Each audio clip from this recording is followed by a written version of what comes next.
कर्नाटक का हिजाब विवाद कोर्ट में है, फिर भी चंद नेता सिर्फ चुनावी फायदे के लिए इसे मुद्दा बना रहे हैं। इसे मुद्दा इसलिए बनाया जा रहा है क्योंकि विधानसभा चुनाव का सत्ता संग्राम चल रहा है। इस विवाद के बीच विधानसभा चुनाव के सत्ता संग्राम का आज दूसरा चरण संपन्न हुआ। आज दूसरे चरण में उत्तर प्रदेश की 55 विधानसभा सीटों पर मतदान हुआ, उत्तराखंड की सभी 70 विधानसभा सीटों पर मतदान हुआ, वहीं गोवा की सभी 40 सीटों पर वोटिंग हुई। तो आपको बता दें कि दूसरे चरण के मतदान में शाम 5 बजे तक यूपी में 60.4% मतदान हुआ, उत्तराखंड में 60% मतदान हुआ, गोवा में 75% मतदान हुआ। यूपी में दूसरे चरण के मतदान में सबसे चर्चित सीट और सबसे चर्चित जिला रामपुर है।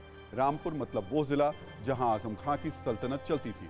आजम खां बेशक जेल से ही चुनाव लड़े, लेकिन रामपुर की जमीन पर उनकी ही चर्चा रही। रामपुर सीट इसलिए चर्चित है क्योंकि 1980 के दशक से ही रामपुर सीट आजम खां और उनके परिवार के पास रही है। आजम खां 9 बार रामपुर सीट से चुनाव जीत चुके हैं। आजम खां के खिलाफ कई मुकदमे दर्ज करवाने वाले आकाश सक्सेना को बीजेपी ने उम्मीदवार बनाया। वहीं रामपुर के नवाब खानदान के काजिम अली खान कांग्रेस के टिकट पर आजम खां के खिलाफ मैदान में उतरे। विकास हो, आमजनों को रोजगार मिले और किसानों को फायदा हो। मतलब महंगाई बहुत हो गई है, मतलब हाँ महंगाई मुद्दा ये कम होना चाहिए। मुद्दा यही है कि बस खुशहाली रहे, भाईचारा रहे, बढ़िया रहे, सब ठीक, के बेरोजगारी खत्म हो। हमारी नज़र में यही है कि देश सुरक्षित रहे, बढ़िया शिक्षा और बेरोजगारी दूर हो। विकास, शिक्षा और बेरोजगारी, ये 3 मुद्दे हैं। कारोबार मिल जाए, घर की औरतें तक की परेशान है, मर्द परेशान है, किधर क्या क्या करें। हमें रोजगार चाहिए, हमारे भाइयों के लिए, सबके लिए। अच्छा, सब शांति अमन चाहिए बस। हमारे शहर में रोजगार की बहुत कमी है, इसलिए अच्छा रोजगार मिले सबको, जाके बच्चे हमारे आगे बढ़े पढ़ लिख के। दूसरे चरण के दौरान देवबंद सीट पर भी मतदान हुआ। ये सीट भी यूपी की चर्चित सीटों में शुमार है। विश्वविख्यात इस्लामी शिक्षा का केंद्र दारुल उलूम देवबंद में ही है। देवबंद की 71% आबादी मुस्लिम है। देवबंद विधानसभा क्षेत्र में सिर्फ 40% मुस्लिम है। यहाँ AIMIM के जमीयत उलामा हिंद के अध्यक्ष मौलाना महमूद मदनी के भतीजे उमर मदनी को उम्मीदवार बनाया गया है। मुस्लिम वोटर यहाँ निर्णायक हैं।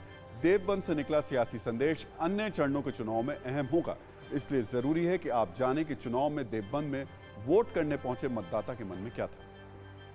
विकास का मुद्दा सबसे बड़ा मुद्दा है। बेरोजगारी खत्म होनी चाहिए। विकास के मुद्दे पे, विकास के मुद्दे सबसे बड़ा मुद्दा तो हमारे यहाँ जो मसला है ना, वो हिंदू मुस्लिम की राजनीति है, जिसने ना विकास करने दिया, ना रोजगार दिया। विकास है, रोजगार है और हिंदू मुस्लिम राजनीति ख़त्म करनी है। विकास होना चाहिए हमारे लिए, इसी वजह से वोट डालना है। विकास के उस पे कर रहे हैं कि हमारा ये शहर में थोड़ा विकास हो, इसलिए हम सोच रहे हैं अच्छी सरकार आए, जो भी आए। ये हमारा तो विकास का ही मुद्दा रहेगा सर।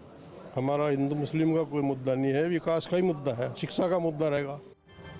दूसरे चरण के मतदान में बिजनौर जिले पर भी सबकी नजर है। बिजनौर में 8 विधानसभा सीटें हैं। यहाँ बिजनौर सीट पर कांटे की टक्कर है। बिजनौर में जाट और दलित वोटर निर्णायक भूमिका में रहे।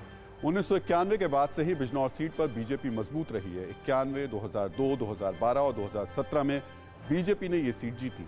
बिजनौर सीट पर 1 लाख के करीब मुस्लिम मतदाता। महिला सुरक्षा मेन पॉइंट है और हम आज़ादी से सांस ले पा रहे हैं। सबसे पहले तो विकास ही मुद्दा है और महिला की सेफ्टी, वो हमारे लिए सबसे बड़ा मुद्दा है। शिक्षा के हिसाब से भी डालेंगे वोट और लॉ एंड ऑर्डर के साथ भी डालेंगे और विकास के नाम पे वोट डालेंगे। ये विकास के नाम पे वोट डालेंगे। तो जहन में क्या बेरोजगारी थी, लाइट, पानी, शिक्षा, ये सभी बातें थी, और जो पीछे किसान आंदोलन चल रहा है, ये सारी बातों को सोच कर ही वोट किया है।